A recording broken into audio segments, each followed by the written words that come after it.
Hello and welcome to the More You Know Real Estate YouTube channel. I'm Charlie Moore. I'm glad you're here. We're going to talk about a deal that didn't go splendidly well for me. We're going to talk about a deal where I ran the numbers, and so far in the first 5 months, it's been drastically different. This deal that I'm talking about is a deal in the Blue Ridge Mountains of Western North Carolina in a small city, town, depending on where you're from. It's all relative, called Brevard.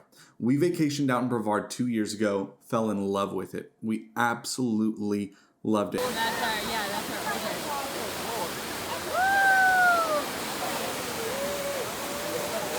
our And we knew on that trip, man, even if we can break even, which we're not going to break even, we're going to make money. Even if we can break even on an Airbnb, it would be so fun to have a place to vacation out here. We looked at what we paid for an Airbnb for our family. Our family's getting bigger. We want a comfortable place to stay. Let's get an Airbnb. At that time, the market took off, and so I kept my eye on it, but I really couldn't move on anything super seriously. So about a year ago, I started to get really serious. I'm looking every day. But I was using hard money. Now, I'm not going to get into this, but hard money is essentially higher points and higher origination points and higher interest on the loan because they don't require as much from you by way of your debt to income ratio. And so you don't have to be as qualified, but you're going to pay for it in your rate, your interest rate, and your origination points. One day, I decided to call a friend of mine who's a loan officer who works with more traditional, conventional lending, thinking maybe based on my debt to income ratio, he can qualify me for a $80,000 or $100,000 house. And thankfully, I was very wrong. Moral of the story, never assume what you can get pre-qualified for. Always call a professional. Let them run the numbers. Let them tell you how much house you can afford. I got approved for like a $250,000 to $275,000 house. Still not a lot, but enough to buy a house in some of these markets in Western North Carolina. So I'm looking every day to the point that I could see the square footage, the interior, one interior picture, one exterior picture, and the price point, and I could tell you the 4 or 5 cities that house probably was in. Like I know, okay, if it's 275, that square footage, that condition, there's no way that exists in Asheville. There's no way that exists in the heart of Canton or in the heart of Hendersonville, but maybe that's available in Bakersville or whatever, these little towns that don't mean anything to you. But all I'm saying is I got really, really familiar with the market. I was looking every single day. I even sent out postcards. Nothing came of it. I got one house under contract through postcards, and there was this one nephew in the family who totally demolished the deal. He's like, there was just this old-fashioned kind of Cain and Abel rivalry and hatred in the family, and he's like, I don't care if it rots. I can't see my aunt get a dime from this house. So I was like, okay, I'm out of that. So I had that under contract through a postcard campaign that I didn't work out, ended up having to buy off of market. One time I'm, looking late at night, I'm about to go to bed, and I upped the search price because I was like, hey, maybe if it's been on the market for a couple of weeks, maybe they would come down in price. So I think I found a house listed around $285, $290, and I loved it. And I noticed that the paint colors were kind of all over the place, like blue and pink. And so I thought, okay, been on the market for a few days, like paint colors kind of all over the place, and really, here's a little free token of advice. If someone's got bizarre paint colors, a lot of other people are overlooking that house. They're going to go for the stuff that's already painted the color that they want. As silly as that is, because paint is so cheap. And so I saw, okay, a kid lives there. There's toys. So clearly, like, the roof's not caving in. The HVAC has to work if they're raising a family there. I just don't particularly love the cosmetic. It wasn't even awful. Like, maybe it floats someone's boat, but I didn't particularly love it. I knew it was a cheap enough fix. So I wrote them a letter. About 1 a.m, I submitted an offer for $259. We went back and forth. I think I got them under contract around $265. And it felt like surreal, like so larger than life. Like, oh my gosh, I'm going to be an Airbnb owner. This is amazing. So excited. Having no idea that none of the hard work had actually begun. Like, looking online for a house and running numbers, you have to learn how to do it. You have to learn what to look for. But compared to getting an Airbnb up and running, it was relatively easy. The hard work had not yet started. Now, another benefit of going with a more conventional, traditional lender, not only that you could get lower interest rates, but that if I was going to use this as a vacation home, I could actually qualify to only pay 10% down for my down payment. I mentioned in my last video, across the board, it's almost always 20% to get into a rental property or an investment property. But if you're using it as your vacation home, I forget if it's 1 or 2 weeks a year, or maybe there's no stipulations on timeline, just as long as you're actually going to use it as a vacation home, which we do, then you can only pay 10% down at closing, which was huge for me because it cut my down payment literally in half from 20% to 10%. And my interest rate was really, really low. And so that was just a huge plus. Again, don't assume what you can get pre-qualified for. Call a professional, see what you can get pre-qualified for. So I grabbed the address and I put it in 2 data and analytics websites, right? Rabu and AirDNA. They both specialize in short-term rentals. This wasn't like the nicest house, and so I subtracted about 20% off of that, and I used that as my valuation for what I thought I could get in rent from this property. So we drove out that weekend after we had gotten it under contract. I knew roughly what I could make off the property in my head. I started calling people looking for handymen. Everyone's super busy. I called my buddy Joe, who moved down to Brevard a few years ago from New York. Joe connects me with a guy who was really friendly. We hit it off. He gave me a price for the scope of work. We chose to do some like light fixtures, some painting, just some like handyman stuff to the tune of $9,000 or $10,000. And that was good until it wasn't. Towards the end, I went out and visited to check on the work. Stuff had gotten stolen from the house while his guys were in there. They weren't showing up to work. He was telling me things were done that weren't actually done. It was just like not the best setup.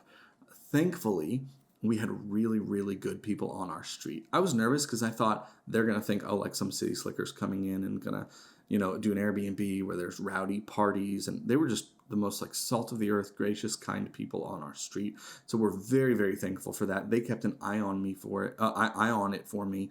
And one of my neighbors, Larry, said, "Hey, do you know Scott?" I was like, "No, I don't know Scott." And he's like, "Man, you have to know Scott. He literally manages Airbnbs. He and his wife manage Airbnbs for a living." And I was like, "You've got to be kidding me. How have I've already closed on this property. I've met 4 or 5 of the, I've met the owner. I've met 4 or 5 of the neighbors, and I haven't met this guy yet." And he's just the nicest guy. It has honestly been a night and day experience. If I hadn't had a handyman on that street, he was able to finish up the job that the original handyman didn't do. And anytime something breaks, he's never bothered. I always try to pay him well. In fact, I was so thankful. I got online earlier this week and I got him a $75 gift card to the biggest best burger and wing restaurant in town. I was like, man, I'm just so thankful to have him on my street. But I digress. So I run the numbers. I go out there. I see the property. We go back and forth with the due diligence. I end up, the final price was $261,000, and I got my closing cost covered by the seller. So here's what my numbers looked like, at least what I thought they would look like on this Airbnb. My cash to close, that means the money that I had to bring to the closing table, was $26,488. My photography costs were $250. My staging and furnishing costs were $14,000. My handyman costs were $9,000. My post-construction cleaning was $600. That shocked me. That number shocked me. Extras that weren't included in the furnishing, like TV, some of the coffee appliances, fire extinguishers, just like that stuff started to add up. Stuff that wasn't a part of the interior designer's furnishing charges, the $14,000 that covered the lion's share of furnishing the property. Those extra items cost me $4,700 for an out-of-pocket expense of around $52,000. Now, my monthly costs are $1,200 for my mortgage. That's principal, interest, taxes, and insurance, PITI, $1,200. Then capital expenditures and maintenance. That's everything from setting aside money for a new roof to routine maintenance, $290. Internet, $60. Utilities, which is just electric because the house is on well, $250. And then restocking soaps and paper towels and everything, I'm guessing about $100 a month. Now, the real question is income. How much can I make off of this property? Some months would be better. February wouldn't be great. when the leaves change in October, that would be great. July will be great. January won't be great, right? So there's up and down time, especially in the mountains. I thought I would average about $3,300 a month in gross income. Then you subtract my monthly expenses of about $1,900 a month. Then you're left with $1,400 a month in positive cash flow, and you're left with about $16,800 in annual cash flow. Awesome, right? $16,100 a year annually in cash flow. Who wouldn't do that? I would do that. That's what I did. However, that was not how the numbers have gone. I've owned the property for 5 months so far, and I have not made $3,300 a month. It has not performed at all the way I thought it was going to.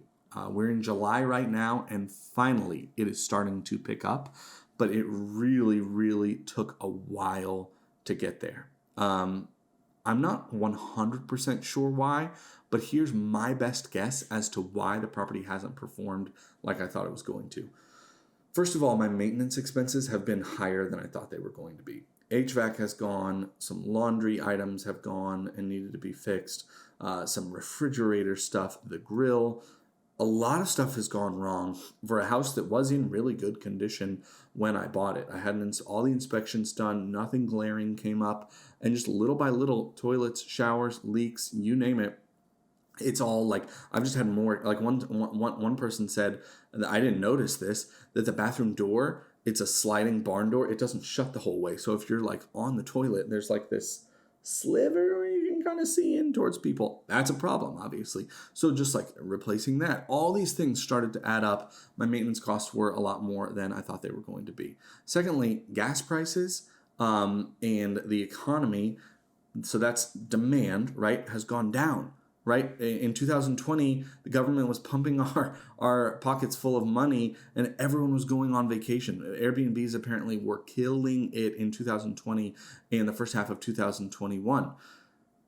With increased gas prices and on the border of a recession, it's just not, people aren't vacationing as much. Simultaneously, everyone and their mother is buying an Airbnb. And I'm so happy for you, but you all bought one at the same time that I bought one, okay? And it's like I get on Facebook and it's like, they're like as common as gender reveal parties. It's like everyone is getting an Airbnb. And especially in that city that I bought in, the price point's like doable for a person like me who can only afford a $250,000, $300,000 Airbnb. And so the supply just shot up simultaneously with the demand going down. So what I've heard in the last 5 months is that everyone's isn't doing phenomenally. Like people are just taking a hit, and I just happened to get in on a not great time. Also, I'm pretty far out, so location is obviously important. For me, I love my location. I'm super close to hiking trails. I'm super close to waterfalls. It's very peaceful. It's very quiet. I'm like 20 minutes from the nearest downtown with coffee and restaurants and shops. If I'm going to the mountains, I'm not going there for the coffee. It's usually not good. Like, just objectively, no offense to anyone in the mountains, I've never sat down at a mountain restaurant and been like, wow, this is fantastic food. I'm just not there for that. I'm there for the beauty of the creation and just the serenity. And in that sense, I think mine's in a great location. But I don't know. People don't seem to agree. I'm pretty far from. I'm like 15 to 20 minutes from a grocery store, stuff like that. Also, my property management company was taking 10% a month. Now, I hired them before I learned about Scott, this guy on my street, and I have since fired them, and I'm actually doing a lot better since firing them. So maybe that was part of my problem. Maybe the algorithm didn't like them. Maybe they weren't pricing it well. I don't know what it was. They didn't seem to be saving me time. I have a really good relationship with this handyman on the street. His wife is actually my cleaner. So he's literally my handyman. She's my cleaner. They know every person, every vendor, every HVAC, every plumber, every landscaper in a 15-mile radius. Like, they are the perfect person to have on your street. And I'm just like, why am I giving 10% of my income to a property manager when this guy lives on my street? And so it actually has done a lot better since getting rid of the property manager. But listen, it's really hard work, right? Finding a contractor, finding an interior designer, working with the interior designer, finding a cleaner before I knew there was a cleaner on my street. All the while I'm getting this ready, I'm paying the mortgage. Like, it was a stressful few months where I've got an additional mortgage payment. I'm not making any money off the property yet.